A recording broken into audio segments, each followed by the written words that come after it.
प्यारे दोस्तों नमस्ते। आइए हम सुनते हैं चतुर बुढ़िया ने लूटा गणेश जी को। ये गणेश जी की एक रोचक कहानी है, तो कहानी को आधा अधूरा ना सुने और कहानी को पूरा सुनकर कमेंट बॉक्स में जय श्री गणेशा अवश्य लिखे। एक गांव में सरोज नाम की एक गरीब अंधी बुढ़िया अपने बेटा बहू के साथ रहती थी। वो गणेश जी की परम भगत थी और सदैव गणेश जी की पूजा पाठ किया करती थी। और उसका गणेश जी की पूजा पाठ करना उनके बेटे बहू को पसंद नहीं था। उसका बेटा बोला, अम्मा तुम जितनी चाहो पूजा पाठ कर लो, फिर भी हमारी गरीबी दूर नहीं होने वाली। पिछले 3 महीने से मैं घर पर ही बैठा हूँ। कमर में दर्द जाने का नाम नहीं ले रहा। इसी वजह से कोई मजदूरी का काम भी नहीं मिल रहा। बहू बोली, लेकिन इनको समझ कहाँ आता है, जब देखो गणेश जी की पूजा पाठ करने में लगी रहती है। अरे तुम आंखों से देख नहीं सकती हो अम्मा, फिर भी तुम गणेश जी की पूजा करना नहीं छोड़ती। इतने दुखों के बाद भी गणेश जी तुम्हारी नहीं सुनते। बुढ़िया बोली, मुझे विश्वास है एक दिन गणेश जी हमारी गरीबी को दूर अवश्य करेंगे और हमारे दुख के दिन भी दूर हो जाएंगे। मैं तो कहती हूँ कि तुम दोनों भी गणेश जी की पूजा पाठ किया करो। गणेश जी अपने भक्तों पर शीघ्र ही प्रसन्न होते हैं। यह बात सुनकर बहू बोली, अम्मा गणेश जी शीघ्र तो प्रसन्न नहीं हुए। आप तो कब से पूजा पाठ कर रही हो, एक भी दिन हमने पूड़ी पकवान खाए हो तो बताओ। रोजाना रूखी सूखी रोटी ही खाकर रहते हैं। बहुत पूजा पाठ करके देख लिया, हमारी किस्मत कभी नहीं बदलने वाली। बूढ़ी सरोज ने अपने बेटा बहू की बातों पर ध्यान नहीं दिया और वो भगवान गणेश जी की पूजा करती रही। उसका एक दिन विश्वास जीत गया और उसकी प्रार्थना गणेश जी तक पहुंच ही गई। गणेश जी सरोज की भक्ति से प्रसन्न हुए और सरोज के सामने प्रकट हुए। गणेश जी बोले, माँ मैं तुम्हारी भक्ति से प्रसन्न हूँ, मांगो तुम्हें मेरे से क्या चाहिए।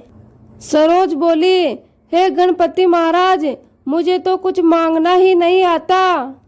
मैं तो बस आपके दर्शन की अभिलाषा रखती थी। आपके दर्शन हो गए, मुझे तो सब कुछ ही मिल गया। तो अब और भला मैं आपसे क्या मांगू। गणेश जी बोले, माँ तुमने मेरी इतनी सच्चे मन से पूजा पाठ की है तो कुछ तो मैं तुम्हें जरूर ही दूंगा। अगर तुम्हें मांगना नहीं आता तो कोई बात नहीं, तुम अपने बेटे बहू से पूछकर मांग लेना, मैं कल फिर आऊंगा। इतना कहकर गणेश जी वहां से अंतर्ध्यान हो गए।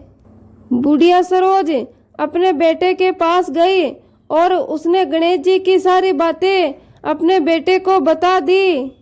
बेटा मुझे गणेश जी ने दर्शन दिए थे, वो मेरी पूजा और भक्ति से बहुत ही प्रसन्न हैं और वो मुझे वरदान में कुछ देना चाहते हैं, पर मुझे ये समझ में नहीं आ रहा कि मैं उनसे वरदान में क्या मांगू। ये बात सुनकर बेटा बोला, क्या गणेश जी ने वरदान मांगने के लिए कहा। अम्मा ये तो चमत्कार हो गया, तुम एक काम करो, तुम गणेश जी से बहुत सारा धन मांग लो। बहू बोली, नहीं अम्मा हमारे कई सालों से संतान नहीं है, तुम गणेश जी से एक बेटा मांग लो, तुम्हारा पोता आएगा तो इस घर में खुशियां आ जाएगी। बूढ़ी सरोज बोली, अब मैं अपने बेटे की बात मानूं या बहू की। अब दोनों में से एक की बात मानी तो एक नाराज हो जाएगा, मुझे ही कुछ और सोचना होगा। एक काम करती हूँ, पड़ोस की ममता से पूछती हूँ।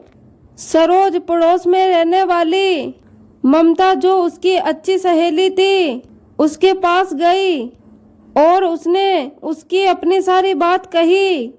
ममता उसकी अच्छी सहेली थी, इसलिए उसने उसका भला सोचा और बोली, देख सरोज, तू मुझे बहुत सालों से जानती है, मैं और तू एक अच्छी सहेलियां हैं, इसलिए मैं तुझे सही राह दूंगी। तू अपने बेटा बहू की छोड़ और अपने बारे में सोच। तू तो थोड़े दिन ही जिएगी, क्यों धन मांगे, क्यों पोता पोती मांगे। तू तो अपने आंखों की रोशनी मांग ले, ताकि तू अपनी बची हुई जिंदगी को आराम से बिता सके, क्योंकि उम्र के साथ आंखें ना होने से तू बेटा बहू की मोहताज हो जाएगी। जा, तू गणेश जी से अपनी आंखों की रोशनी मांग ले। सरोज अपनी सहेली की बात भी सुनी, लेकिन उसका मन नहीं टिका।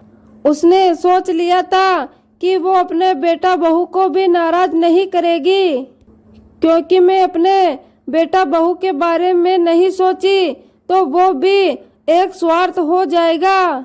इसलिए उसने थोड़ा दिमाग लगाया और बहुत ही चतुराई से एक काम किया। अगले दिन गणेश जी जब प्रकट हुए तो पुनः गणेश जी सरोज को कुछ मांगने के लिए कहा। माँ, अब तो तुमने कुछ सोच ही लिया होगा कि तुम्हें मुझसे क्या मांगना है। तुम्हारी इच्छा पूरी करने के लिए मैं स्वयं तुम्हारे समक्ष खड़ा हूँ। ये बात सुनकर सरोज बोली, हे गणेश देवता, आप सचमुच में मेरे से बहुत प्रसन्न है, तो 9 करोड़ की माया दे, निरोगी काया दे, आंखों की रोशनी दे, नातिन पोतिन दे और पूरे परिवार को सुख दे और अंत में मुझे मोक्ष दे। बूढ़ी सरोज ने चालाकी से गणेश जी से वो सब कुछ मांग लिया जो उसके बेटा बहू और खुद उसकी सहेली ने कहा था। सरोज की बात सुनकर गणेश जी मंद मंद मुस्कुराने लगे।